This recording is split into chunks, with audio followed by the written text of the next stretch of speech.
People alleged that you are impotent. Or are you impotent? No. Hey! Watch your tongue. It's what I heard. People are saying it.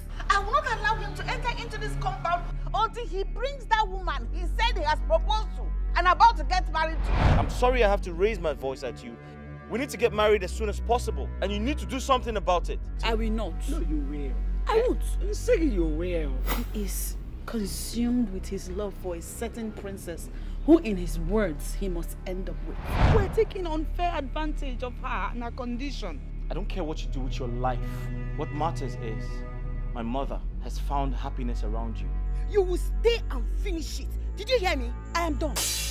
And I am ready to embrace whatever consequence that will arise from me breaching the contract. But following me around does not involve you meddling in my privacy.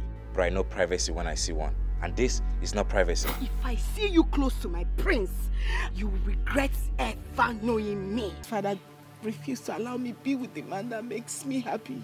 It's an order from my prince, and I must obey. My forefathers and their forefathers have been in enmity, and it must continue. Hear me, from generation to generation, even to the third generation. I don't care. See, you are enjoying her company. Reason you stopped coming. Even when you know it's easier for us to see my kingdom now than before. You were literally lost in the warmth of her body, and you're here telling me. Listen, when I speak to you, you give me an answer. That's the rule of engagement in this house. And she has said she is sorry. Does she need to kill a cow before you accept apology? Go and get your ghostly maiden. She should be the one attending to you. And don't you ever refer to me as your wife. Not on joking terms, not even on serious terms. You are a very proud man. He's planning on marrying my sister, Assumpta. Yes! I'm just worried about you, No, for God's sake. That's not true. You're only worried about your father. It doesn't matter when I make my decision.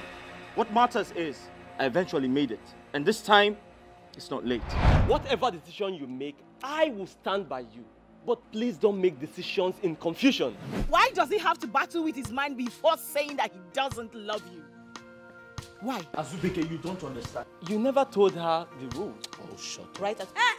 Don't try to hush me.